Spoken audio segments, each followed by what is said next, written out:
differently, but I think we ought to take a closer look at the concept. Neoliberalism, first of all, is not new and it's not liberal. Yeah. So the term neoliberalism already is propaganda. Yeah. It's very old, old-fashioned class war, old-fashioned imperialism. Neoliberalism is basically the programs that were imposed on what became the Third World. You go back to the 18th century, actually the 17th century, the main industrial and commercial centers of the world were India and China. And the difference between the very rich and the very poor was not very great, maybe 3 to 1 in different countries. But something happened then. The main thing that happened is that what was called then liberalism was imposed on the colonized regions. They were compelled to follow market principles. The rich never did. The rich do not tolerate markets for themselves for very good reasons. They're too destructive. So this first England and the United States and Germany, France, the rest of the developed countries, Japan, imposed highly state-directed forms of development. The United States was quite striking. You probably all know this history, but it's worth bearing in mind. When the colonies were liberated, they got advice on sound economics from the greatest economists of the day, like Adam Smith. And the advice was, follow the principles of sound economics, what we call neoliberalism. Don't have tariffs, no protection, because that, you can prove, interferes with maximal efficiency. For the colonies, that meant use British manufactured goods, which are much better than yours. Concentrate on what you're good at, what later came to be called comparative advantage. So produce agricultural product, raw materials, agricultural products, fish, fur, and so on, and take superior British manufactured goods. Crucially, don't try to monopolize the commodities for which you have a natural advantage. And the most important one in those days, of course, was cotton. Cotton was kind of like the oil of the early industrial revolution. What did the colonies do? Exactly the opposite in every respect. Very high tariffs, block superior British manufacturers, develop your own textile industry later in the century, the steel industry, blocking superior British products and so on, all the way across the line.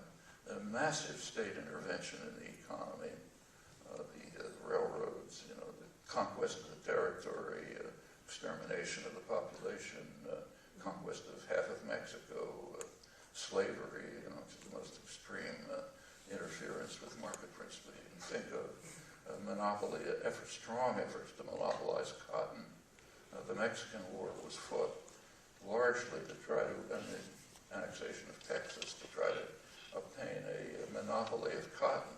Actually, the presidents are very explicit about this. The Jacksonian president, Tyler Polk, he said, yes, if we can gain a monopoly of cotton, we can bring England to our feet. Remember, England was the big enemy. That was the powerful military state who was blocking U.S. expansion. The U.S. couldn't conquer Canada, couldn't conquer Cuba. The British were just too strong. But we could bring Britain to our feet if we could monopolize cotton. And it came pretty close. And of course, over the century, the relations of power shifted. Now, that's how the United States developed, right to the present. If you have a computer, use the internet, fly an airplane, use pharmaceuticals, you're using the products substantially created in the dynamic state sector of the economy, right to the present. Well, that's how the United States developed. It's the way England developed before it. It stole technology from the Low Countries, which were more advanced, from Ireland, from India, of course, and used methods that are now blocked by the World Trade Organization and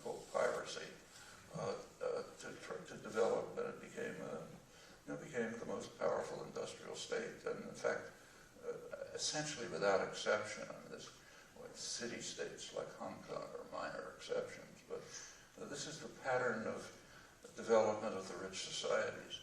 Meanwhile, market systems were forced down the throat of the poor, and they became the third world. That's neoliberalism. It's now an effort. So how is it applying to the Nordic capitalism? Same way. Europe right now is in the midst of an extremely interesting process by which Europe is becoming extremely undemocratic. The Wall Street Journal, for example, not a great radical journal, pointed out recently that something which is correct. If you take a look at European countries, no matter what government is in power, they follow exactly the same policies. It could be a communist-run government, the government of the left, the government of the right. They follow pretty much the same policies because the policies are dictated from Brussels. The policies are determined by Brussels bureaucrats and the Bundesbank and so on. The Nordic countries are resisting a little, but it's being imposed by force on the South. And what it's doing is take on this policy of austerity during recession. I mean, even the IMF by now recognizes that it's ludicrous from an economic point of view. The IMF economists have been publishing papers recently saying, it's crazy, it's a way to destroy an economy. But they understand that. But destroying the economy is not a bad objective, because the goal, remember, is to establish a plutocracy and precariat. The goal is class war, and that means undermine and dismantle the welfare state. And the Nordic countries are partially bending to this, Sweden, Norway, and so on. They're holding back, but it's the old policy it's basically a policy of class war, which is constantly falling.